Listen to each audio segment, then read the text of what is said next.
Kicked off a celebration of his return to power with a fireworks show in Virginia. This is Saturday, and you see him there alongside Melania Trump taking in the light show. The Capital One Arena in Washington will be the site for the inaugural parade as well. Also a live viewing of the ceremony. Yesterday, as you see here, crowds packed that 20,000-seat arena for President-elect Trump's campaign-style victory lap. At noon, the curtain closes on 4 long years of American decline, and we begin a brand new day of American strength and prosperity, dignity and pride. Most Americans do feel good about what comes next. CBS News polling shows about 60% of the country are optimistic for the next 4 years with Donald Trump as president. As you see there, the other 40% are pessimistic. On President Biden's last full day in office, he reflected on his term at a church in South Carolina. It's been the honor of my life to serve as your president. I'm just as passionate about our work as I was as a 29-year-old kid when I got elected. I wasn't old enough to serve yet. I'm in no ways tired. Now, as we mentioned, today's inaugural events will take place inside due to what you're seeing here, some extreme cold temperatures. And the wind chill in Washington, D.C. will make it feel even colder. And this rare change of plans will go down in history. The last time a presidential swearing-in ceremony was moved inside the Capitol was back in 1985. That's when Ronald Reagan began his second term. Now, despite the changes, spectators will still be able to watch the presidential motorcade travel down Pennsylvania Avenue from the White House to the U.S. Capitol. That's a highlight of today. Trump will then return to the White House before tonight's celebrations. And we have a lot to get to for you this hour, including a look at inaugurations past and a conversation with Martin Luther King III. But we begin with CBS News political reporter Olivia Rinaldi. You've been covering Trump all along the campaign trail, and now as he prepares to return to the White House. Give us a sense, based on his large rally yesterday, Olivia, about his plans for mass deportations. It's almost an item at the top of his agenda. Yeah, good morning, Errol. It's good to be with you. Day one of Trump's second presidency, and he promises to make good on some of those campaign initiatives that he talked about all throughout the campaign trail that I covered.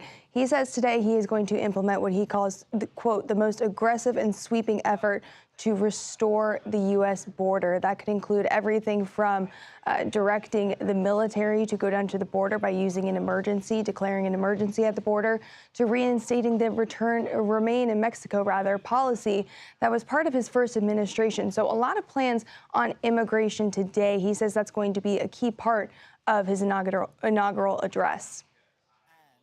An inaugural address can lay out the goalposts for a presidency. What should we expect to hear from Trump this time around when he speaks today? Well, not only about immigration, but talking about unity, restoring a sense of American unity. He gave a little preview of that yesterday at that rally at Capital One, where he talked about looking forward and what he feels is going to be the next great American revival. He's also going to talk about some of his initiatives, which include getting DEI out of the military, getting the, quote, wokeness out of the military. Also, perhaps using the military to begin the construction of an Iron Dome defensive shield, also giving education back to the states, halting the invasion at the border. These are things that allies and advisors have laid out to CBS News as things he's expected to talk about as their key initiatives for his second administration, Errol. So a lot we're watching there in that inaugural address today. All right, Olivia Rinaldi joining us from our D.C. bureau. Thanks so much.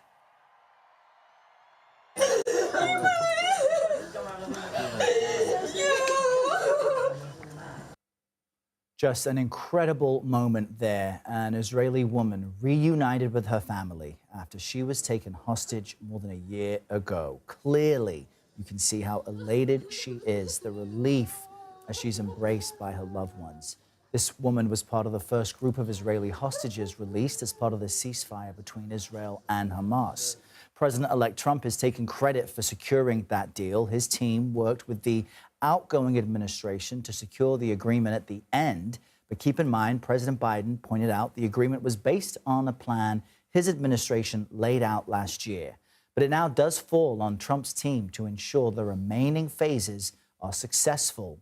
CBS News foreign correspondent Ramy Inocencio is following all the latest for us from Tel Aviv.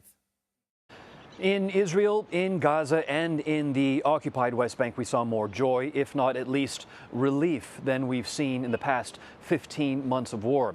Here in Tel Aviv, those 3 Israeli hostages finally got to hug their families again, both in joy as well as in tears. The youngest, Romy Gonen, 24, Emily Damari, 28, who showed off her hand, missing 2 fingers that were shot off, and Doron Steinbrecher, 31.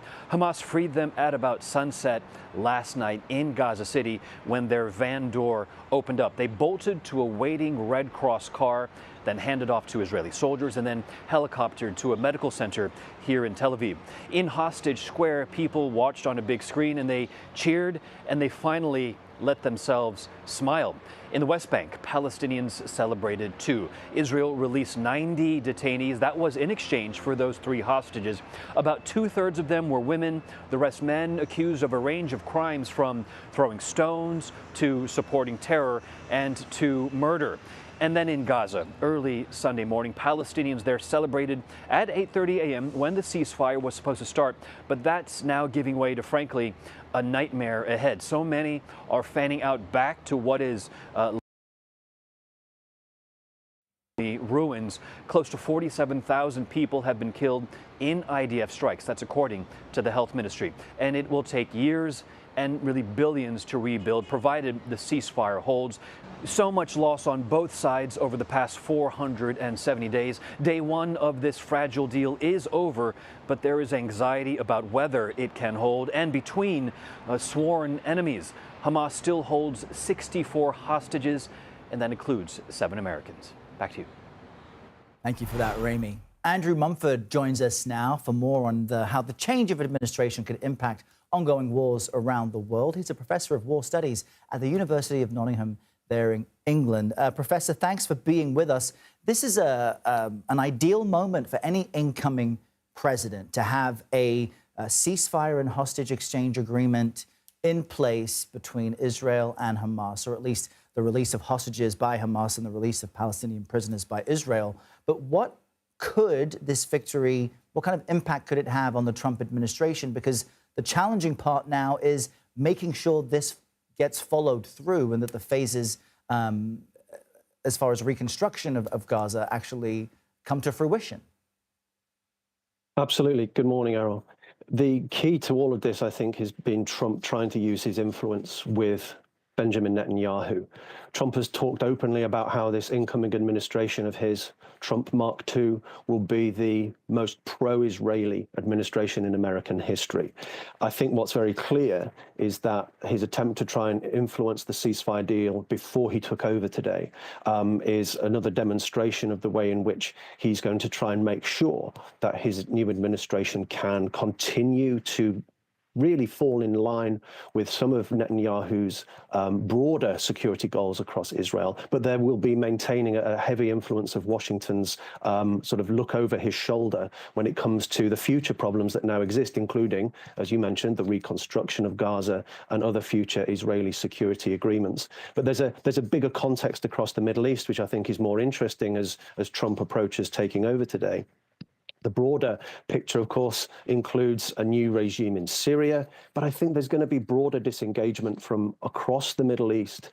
He's going to keep a wary eye on Iran, I think. Bear in mind, of course, in his first term, Trump took out the Quds Force leader, Qasem Soleimani. So I think overall, he will be willing to engage in targeted killings of perceived enemies of America in the Middle East, but that there will be no large-scale military interventions as we've seen with previous administrations. Now, the other conflict that wasn't raging the last time Trump was in the White House is the war in Ukraine, the aggression by Russia towards it.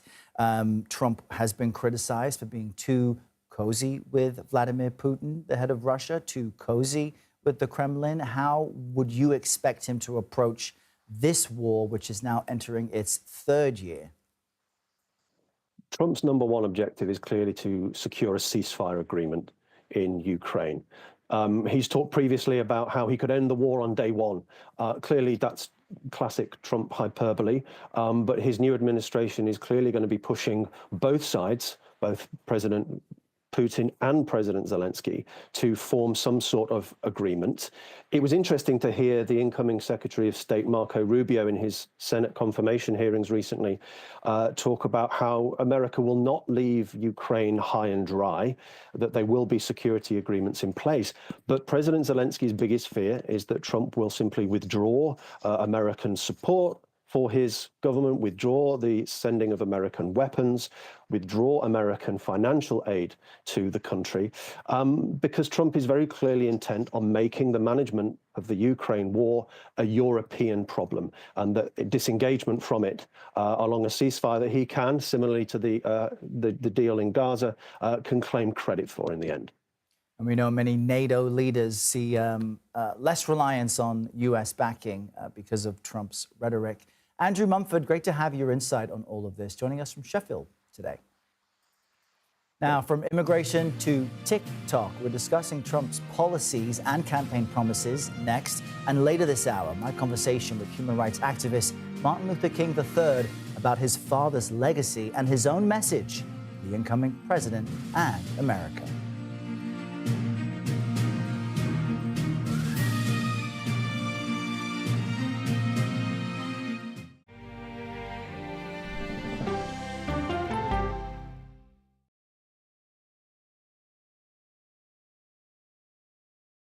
Is there no room for debate on college campuses anymore? 60 Minutes brings you to the new university that is demanding it. The stakes are that high. If our universities are screwed up, and I believe they are, then that will screw up America as a whole quite quickly.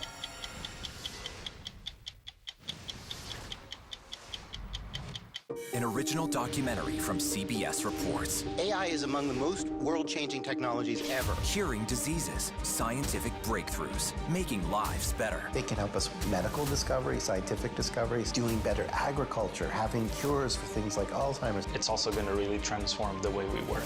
The uplifting potential of artificial intelligence is limitless. It gives you a friend, somebody to chat with 24/7 that is non-judgmental. He makes me feel loved and desired. And so are its downfalls. The problem with all this AI is that it's unpredictable and uncontrollable. The choices we make now will have lasting effects for decades, maybe even centuries. The ChatGPT revolution, now streaming on the free CBS News app. I think I asked direct questions. I don't know that they're tough questions per se. What price should Moscow pay for trying to manipulate American voters? Isn't that giving people false hope? That's the role of Face the Nation, to focus on the issues at hand. And that means a civil conversation with perspective. It was almost like being face-to-face with the devil. Women riding bicycles dismembered. She just vanished. 48 hours reports. I fought and fought. 911, what is your emergency? She disappeared off the face of the earth. Ever think in your wildest dreams someone might want to kill you? This almost became a game of psychological warfare. You're caught. You're gonna go down. Stream 48 hours, 24/7.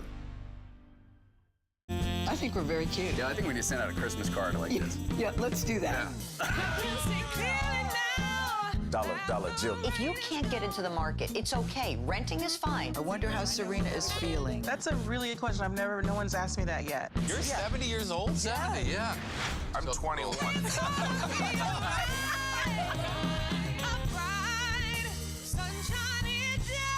We'll see you 7 o'clock sharp. When you need your sports news all the time, we've got breaking news to bring to you. CBS Sports HQ gives you a snapshot of all the sports that matter to you. When you need your sports in a snap, find it on CBS Sports HQ, streaming free anywhere you are. Somebody wants the bag. How do they get the bag? It's a name that's synonymous with luxury. 60 Minutes goes inside the House of Hermes to hear the history and meet the people who craft elegance one stitch at a time. It's time for 60 Minutes. I believe that those countries which now oppose us will abandon their delusions and join with the free nations of the world in a just settlement of international differences.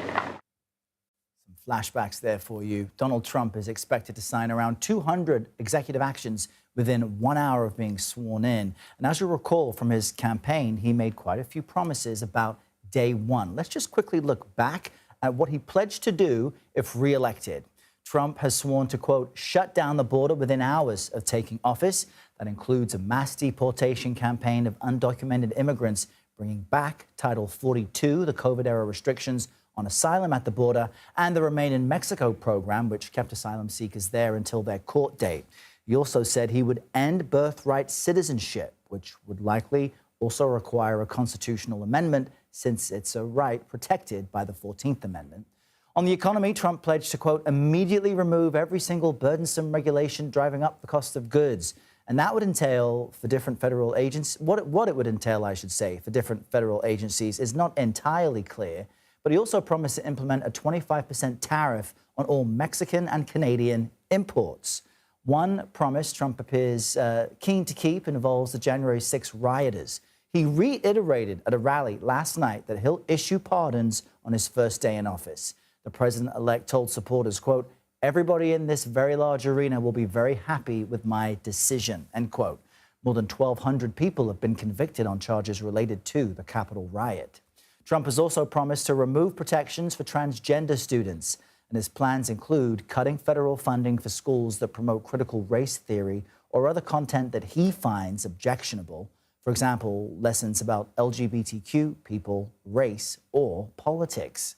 And at last night's rally, Trump spoke about his plans to save TikTok and an executive action to build an Iron Dome missile defense shield around the country. So what does this all mean in reality? Let's bring in our political panel, Justin Safey and Jaime Moore. Justin is a Republican strategist who previously served as a senior advisor for former Florida Governor Jeb Bush. And Jaime is the former director of the Office of the DNC Chair. A warm welcome to you both this Monday morning. Justin, let's start with you. Trump has pledged 200 executive orders. What do we make of that bold number and what they will likely contain?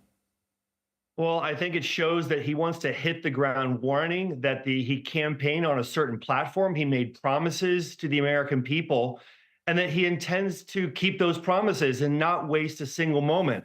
Obviously, as been mentioned, the biggest issues are immigration, the border, getting that under control, that the 55% of the American people, according to a New York Times poll, say they want mass deportations of all illegal immigrants in the United States.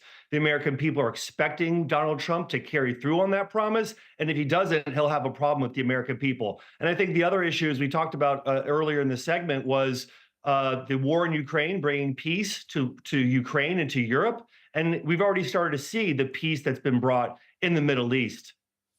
I want to throw a question to Jaime now, based on our new CBS News polling, and we can show it for our viewers as well. You've got 55% of Americans who support Trump's proposed policies to deport all immigrants who are in the country illegally. That number jumps up to 90% among Trump voters. So how should Democrats navigate this?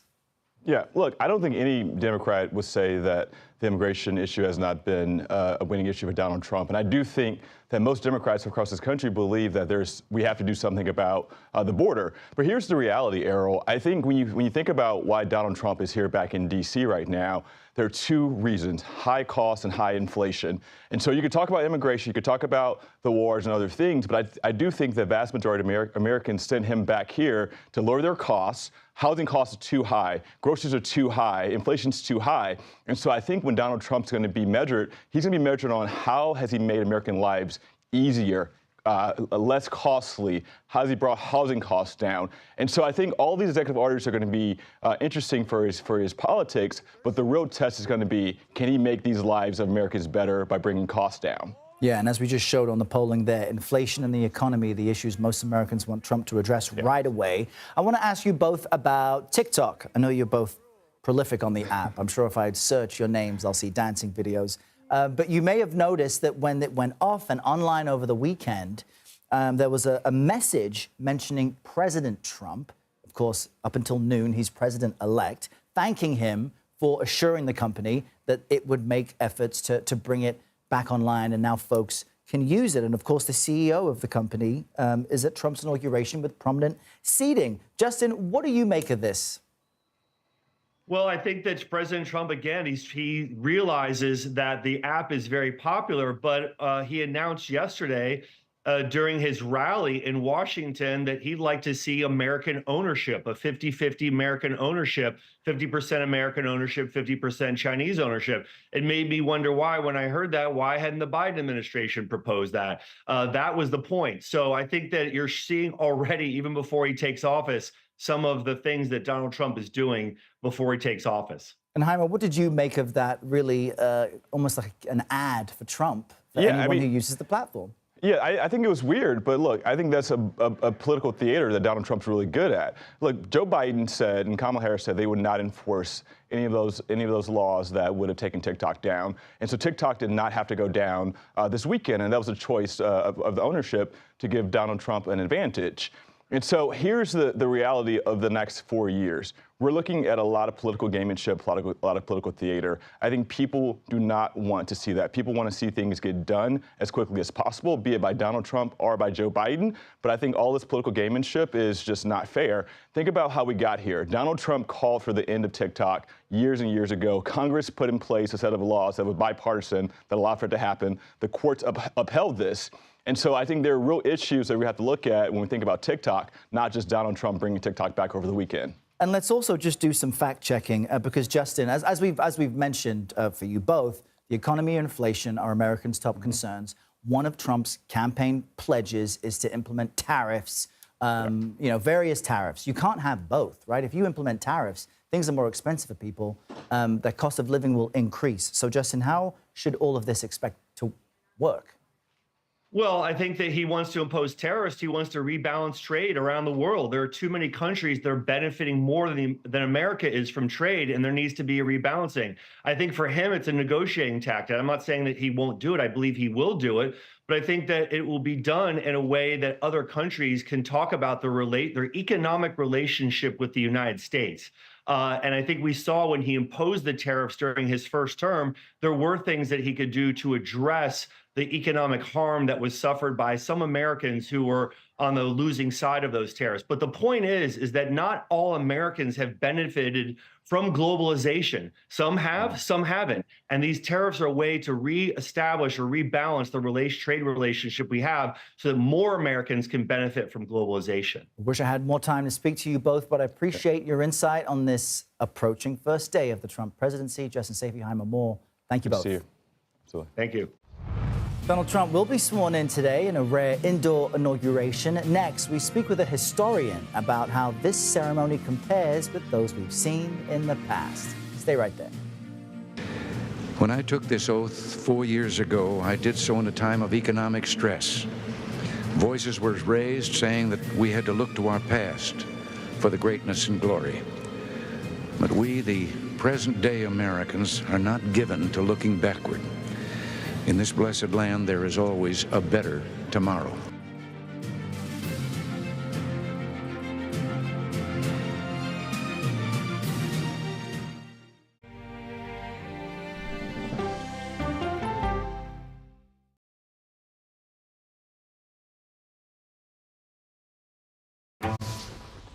Don't miss true crime anytime you want, anywhere you go with the 48 Hours podcast. Real crimes. Like a John Grisham novel come to life. Real lives. He pointed a gun to me and said, "This is the day you die." And he shot me. Real justice. There's some questions that have to be asked and need to be answered. I'm an innocent man, and I hope the whole world can see it now. Catch the latest episodes. Listen to 48 Hours on Apple Podcasts.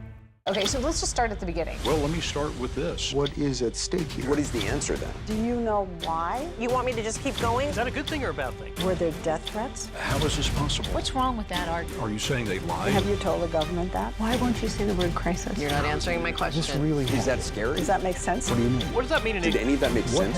What's your response? What happened? Why? It's time for the CBS News Original 60 Minutes, Sunday on CBS and streaming on Paramount+. Let's do it! Let's go! Let's do this! I can see clearly now that the rain is gone. Superstar approaching, superstar approaching. Just get your popcorn and get ready. Come on, Julia. Oh, no. I will if you will. You go, gal. Yeah, boy. Dollar Jill. If you can't get into the market, it's okay. Renting is fine. Box, oh, it's bad. Screw cap, oh, it's bad. It's not true. We are making a wonderful lemony chicken. Hot. That's good. I wonder what Serena's doing. I wonder how Serena is feeling. That's a really good question. No one's asked me that yet.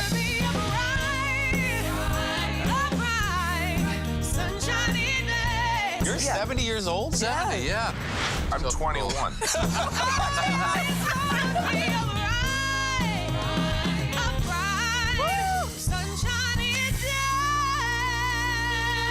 We'll see you 7 o'clock sharp.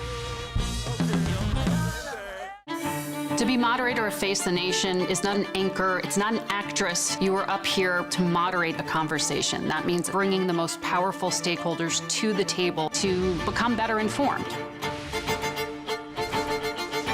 There is no more room in our city. New York City is receiving record numbers of migrants. Today, we're going to have more than 500 adults and children come through that door. Tensions rise as shelters reach max capacity. We don't have to take care of them. CBS Reports goes inside a crisis cities and families are facing as they fight to survive. The United States still has a glimmer of hope for people to come here. Fighting for a future. Now streaming on the free CBS News app.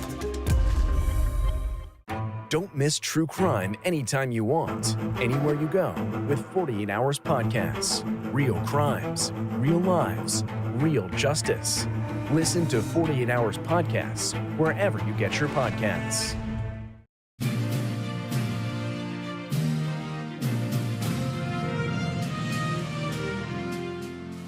The inauguration of President-elect Donald Trump will commence in just a few hours from now. This is a live look at the Capitol. He'll take the oath of office for a second time inside that structure.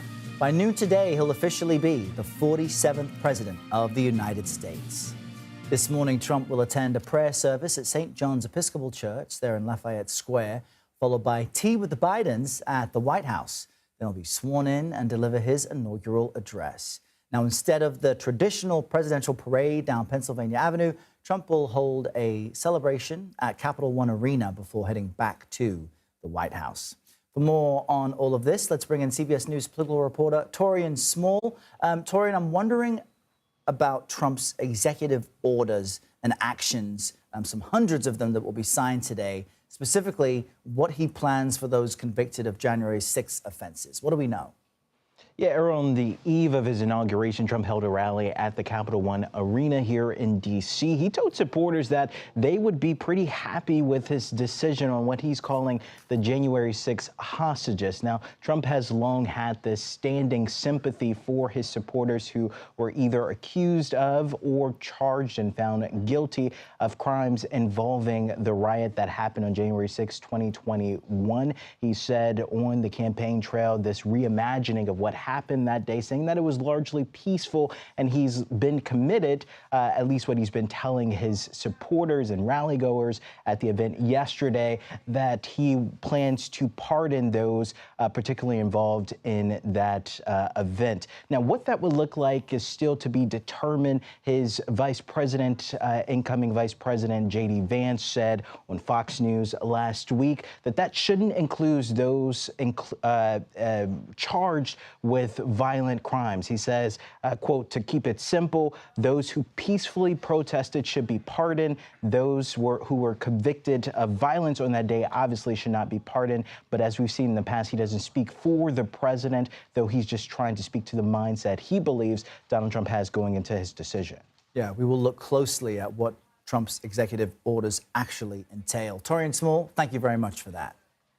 Security at today's inauguration, of course, is expected to be tight, but it'll be the tightest D.C. has ever seen. More than 25,000 law enforcement and military personnel are there in the city. More than 30 miles of anti-scale fencing have been installed, and drones will be in the air to monitor the crowd. The U.S. Secret Service says there are no active direct threats to the ceremony. For more on this, let's bring in CBS News Homeland Security and Justice reporter Nicole Skanger, intelligently wrapped up in the outdoor cold. Nicole, Secret Service, I know, held a briefing yesterday to discuss the changes to this year's inauguration security plan. Help us understand what that is and how sizable the posturing is this year.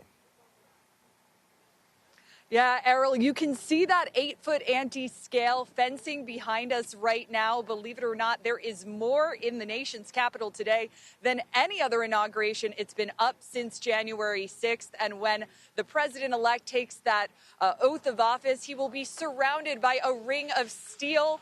30 miles of anti-scale fencing around the Capitol. You asked about the footprint here. 25,000 military, public safety officer, and law enforcement personnel around the nation's capital, including 7,800 members of the National Guard from over 40 states and territories, in addition to 4,000 officers who came from outside of Washington, D.C. They were sworn in yesterday as marshals, and they are helping law enforcement out here. As for the changes, well, the security zone has been moved by about 2 blocks outside of the Capitol arena, where the president-elect is expected to host his indoor rally and parade later today. And a big question about where are all of the anticipated guests, all of those 220,000 people going to go later today. Here at the U.S. Capitol, though, it is quiet right now, but everyone on high alert, particularly in the aftermath of that New Year's Eve attack in New Orleans, very conscious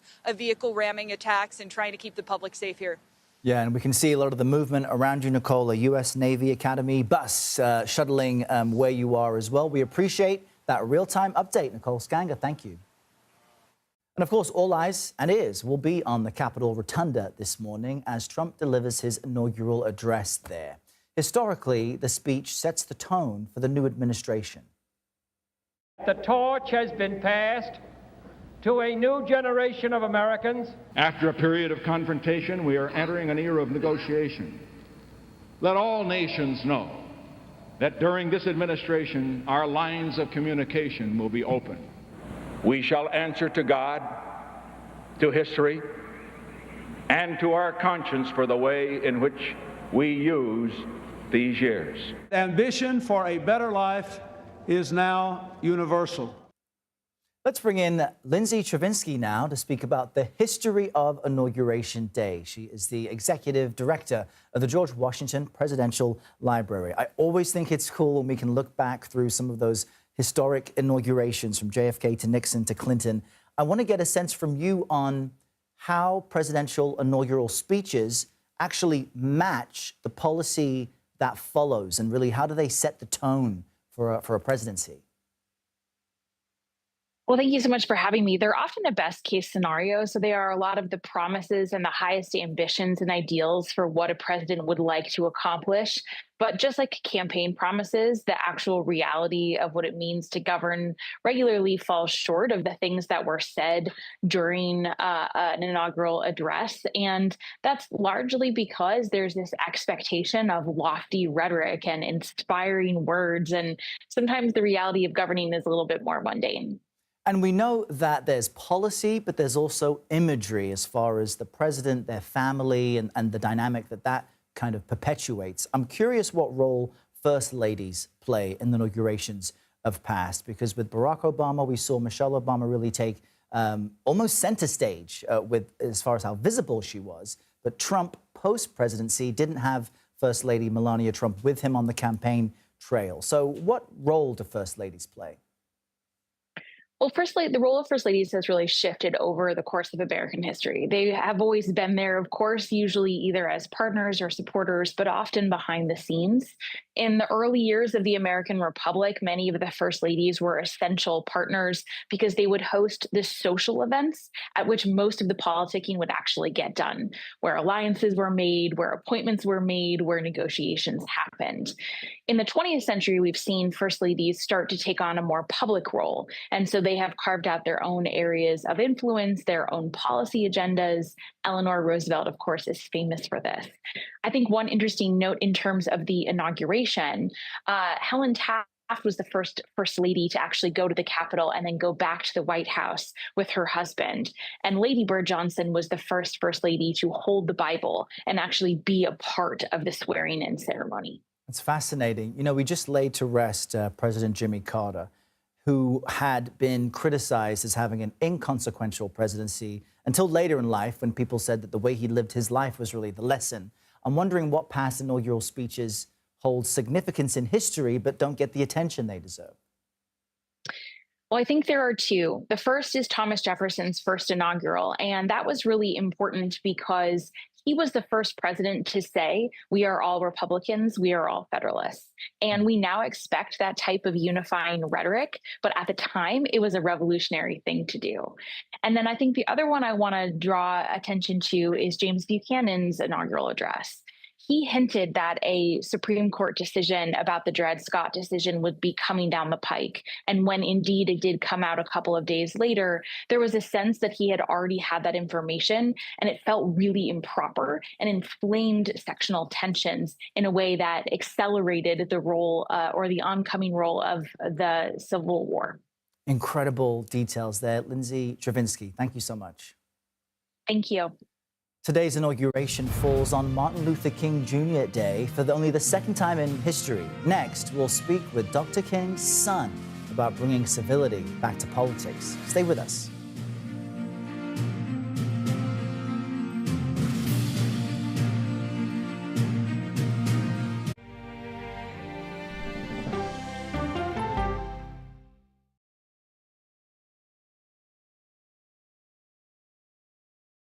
Politics isn't a game. The data says you do have a women problem. Politics is about policy. Isn't that giving people false hope? I'm a voracious consumer of information, and I'm impatient. I don't like to be spun.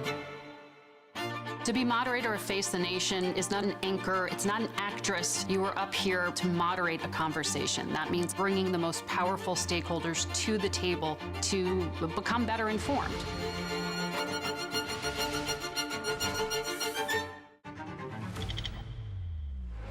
How fast do you think you were going? 195 miles an hour. This is incredible. How close did you actually come to being killed? That close. Is this brain surgery without a knife? It is. What risk do these children pose to Russia? I'm not sure the world is prepared for this change. Definitely not.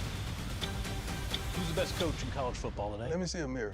It's time for the CBS News original, 60 Minutes. Sundays on CBS and streaming on Paramount Plus. This case. It's like a screenplay, something straight out of Hollywood. But it's not fiction. It's 48 hours. Human remains found this week. 4 families shattered. There's no physical evidence. The mystery would haunt investigators for years. There's some questions that have to be asked and need to be answered. Like a John Grisham novel. A gripping true crime original. 48 hours. Now streaming on the free CBS News app. An original documentary from CBS Reports. Since you started La Soup in 2014, do you have any sense as to how much food you've rescued from the landfill? We've rescued 4.5 million pounds. I can't even fathom how much food that is. And that's one little person in one little city in America. We're going to call this chicken piccata. We did 450 of these meals today. This is the exact dish that you and I are going to have. Yep. Oh my God. Is it good? Mm-hmm. Having a plan of how to keep people fed should be in every single city. If we eliminated food waste, could we eliminate hunger? Yes. Eating Trash, now streaming on the free CBS News app. There is no more room in our city. New York City is receiving record numbers of migrants. Today, we're going to have more than 500 adults and children come through that door. Tensions rise as shelters reach max capacity. We don't have to take care of them. CBS Reports goes inside a crisis cities and families are facing as they fight to survive. The United States still has that glimmer of hope for people to come here. Fighting for a future, now streaming on the free CBS News app. Clearly fun. Smart. Clearly uplifting. Clearly CBS Mornings. Oscar-winning actors Tilda Swinton and Adrian Brody. Plus, can you believe he's in college? And close up on the rising sun. This is the meaning of our liberty and our creed, why men and women and children of every race and every faith can join in celebration across this magnificent mall, and why a man whose father less than 60 years ago might not have been served at a local restaurant can now stand before you to take a most sacred oath.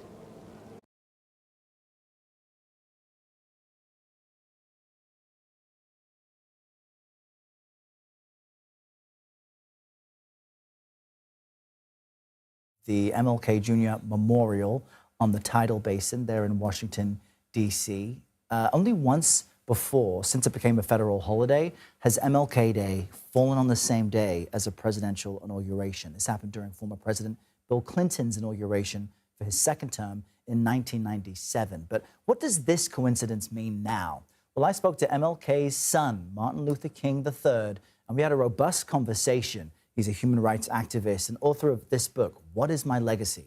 I asked him about Donald Trump's inauguration and how the nation can move forward with civility. Listen. We've elected President Trump again, and the question is, how do we navigate in civility? Because historically, there has not been civility. Martin Luther King Jr. and Coretta Scott King went against what society was attempting to do initially and helped create the climate so that we could move forward in a constructive way. I don't think we can continue to move forward in a destructive way. Let's drill down on how we get to being more civil and engaging, because Black Americans overwhelmingly voted for Kamala Harris, but you're urging them to pay close attention, to not ignore Donald Trump or the MAGA right. Why is that? Well, number one, we can never ignore. In fact, my father talked and dialogued with every person who was president and vice president during his life. When President Eisenhower and Nixon were in office, he dialogued with them. When President Kennedy and Johnson were in office, he dialogued. When President Johnson and Vice President Humphrey, he dialogued. My point is, we have to stay engaged in conversation to talk about a direction that that our nation should go, a direction that is in the interest of all Americans, not one particular group. And I just think civility is temporarily lost, and I would like to see civility brought back to the political discourse. You can't require that unless you hold elected officials accountable. And holding them accountable is a two-way street, meaning that, again, there must be engagement. And I think that people are feeling are feeling down, or feeling dejected, or feeling lost.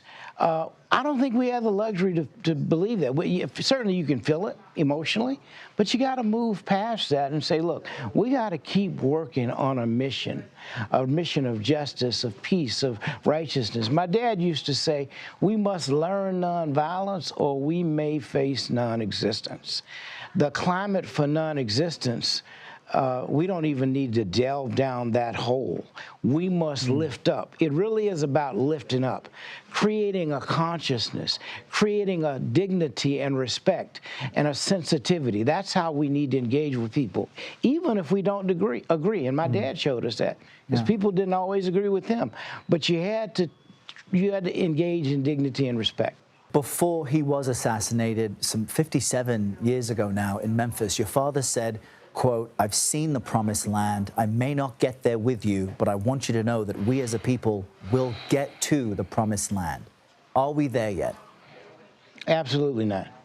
I don't mean to be so blunt, but no, we are not even in the vicinity yet.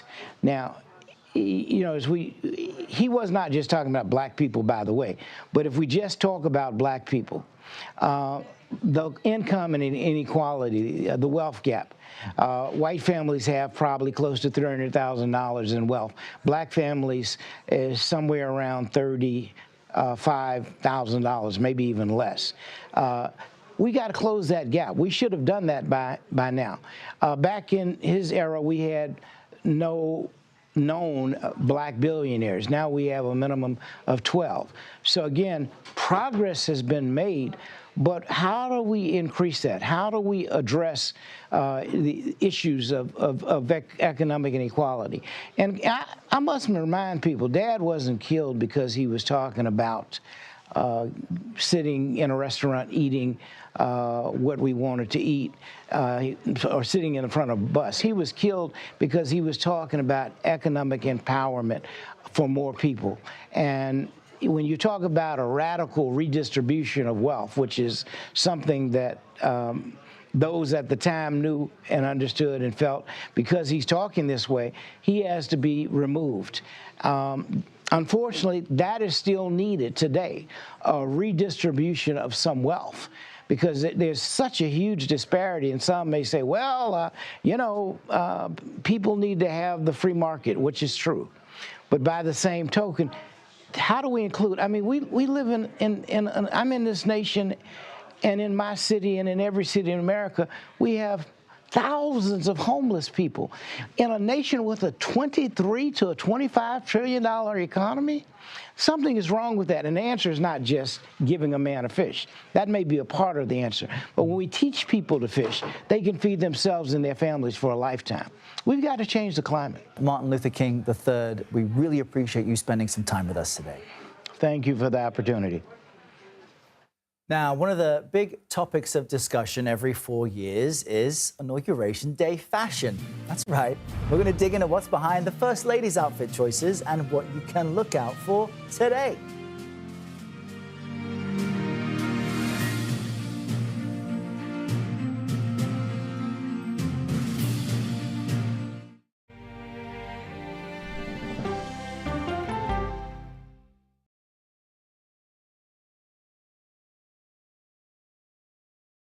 Politics isn't a game. The data says you do have a women problem. Politics is about policy. Isn't that giving people false hope? I'm a voracious consumer of information, and I'm impatient. I don't like to be spun.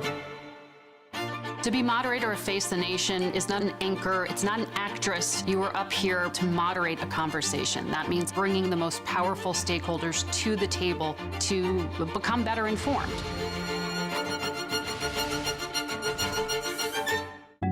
The justices ruled that Harvard and the University of North Carolina violated the Constitution. In the aftermath of the Supreme Court decision to end affirmative action in college admissions, uncertainty sets in for some students of color. Affirmative action really gave us an equal opportunity. CBS Reports explores the historic decision and what it means for those chasing an opportunity to change their lives. I knew that college was the ticket to break this cycle. The end of affirmative action, now streaming on the free CBS News app.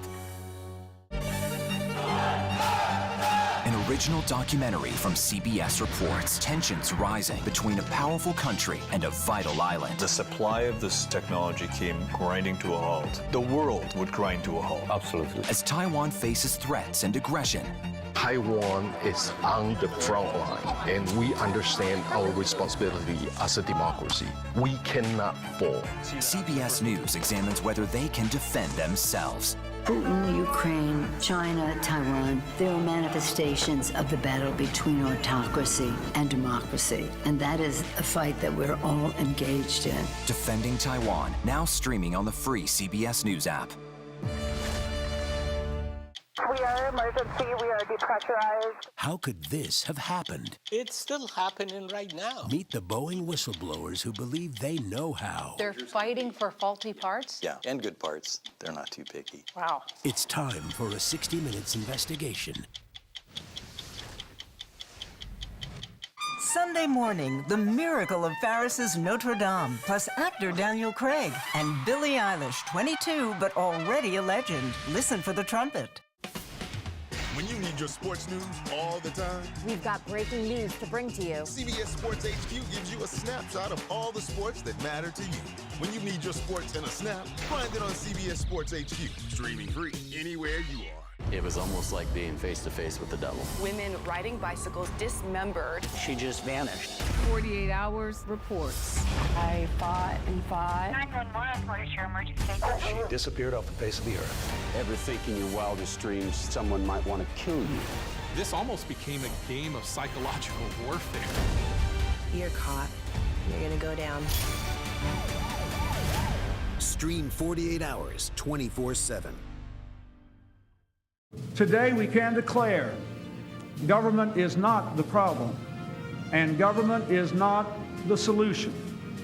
We, the American people, we are the solution. On this Inauguration Day, we're also celebrating fashion. That's right. From bold statements to timeless classics, the look can be a reflection of the historical moment. For example, back in 1961, during John F. Kennedy's swearing in, Jackie Kennedy wore an Oleg Cassini coat and her signature pillbox hat. She accidentally dented her hat while clutching it in the wind that morning, which set off a wave of designers recreating that same dented look. Fast forward to 2009, and we have Michelle Obama breaking the internet, essentially, with this lemon grass dress and coat. The designer Isabel Toledo said the dress had been crafted in the spirit of optimism. For more on Inauguration Day fashion, we want to speak with Robin Given. She's a senior critic at large for the Washington Post. We really appreciate your time today. This will be Melania Trump's second inauguration. Help us understand her look the first time around and what we should look out for this time. Well, the first time she wore for the swearing-in ceremony sort of a powder blue dress and matching jacket that had been designed for her by Ralph Lauren. And, I think it's significant that this was the designer of that ensemble, because Ralph Lauren is really, the closest thing that I think, the country has to sort of a national designer. I mean, he's someone who really sort of captures the idea of the American dream, the American essence in his fashion and his branding. And, this is someone who has, donated money to restore the flag that inspired the Star-Spangled Banner. So, and he has a long history of dressing both Republican and Democrats. So it was quite sort of a neutral, but also a really sort of sturdy choice. I think this time around, what's really interesting, and what was sort of interesting last time, is that a great deal of the fashion industry was quite torn about whether or not they wanted to dress this particular First Lady. And so there was some question of, who would, step up to the task. For her inaugural gown, she turned to the French-born Hervé Pierre, who had recently become an American citizen and had worked in different American design houses. And, he also did, I think, a really terrific job with a very sleek, ivory-colored gown with a little sort of ruffle down the front and a very thin little red belt around the waist. Really interesting. And how does that compare and contrast to Michelle Obama? You've covered her extensively, and some of her most memorable looks we've seen people try to replicate. They've taken her designs and tried to purchase them, giving the designer, shortage issues. How is her style, how does it really stand out compared to other First Ladies? Historically, the First Lady for the day of the inauguration has tried to choose something that is indicative of the incoming administration, that sort of helps set the tone. And for both of the Obama administrations, Michelle Obama wore designs that were created by independent brands. She did not look to the larger, more established houses on 7th Avenue. For the first inauguration, she wore, this really sort of beautiful citron-colored dress and coat that was designed by the late Isabel Toledo, someone who, had immigrated to the U.S. as a child from Cuba, who established her own brand on 7th Avenue. And then for the second swearing-in ceremony, she wore Tom Brown, again, another independent designer from 7th Avenue. And then for both evening events, the gown, both of them were designed by Jason Wu. And, the first gown, that sort of white one-shoulder gown that had this sort of almost prom-like appeal to it, was really surprising because, in the past, First Ladies had really gone to much more established brands, people like Oscar de la Renta, for instance, a name I think that even if you don't know much about fashion, you still might recognize. And Jason Wu was, very young, a very young brand. And it was really quite surprising that she would, entrust such a significant gown, a gown that was destined for the Smithsonian museums in his hands. Really remarkable to consider how this is not just something for all of us to watch and admire, but it really can change the lives in many cases of these designers. Robin Given, so wonderful to speak with you today. Thanks for your time. Thank you. And of course, we have continuing coverage of the inauguration of Donald Trump all day. Just look at this beautiful live picture of the White House. CBS Mornings is live from Washington next. And at 9 a.m. Eastern, Nora O'Donnell leads our special coverage. Stay right there.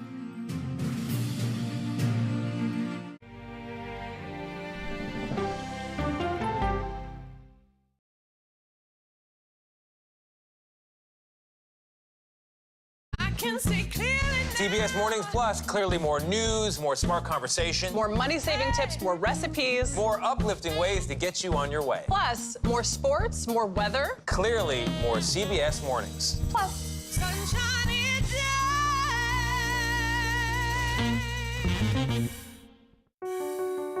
Washington.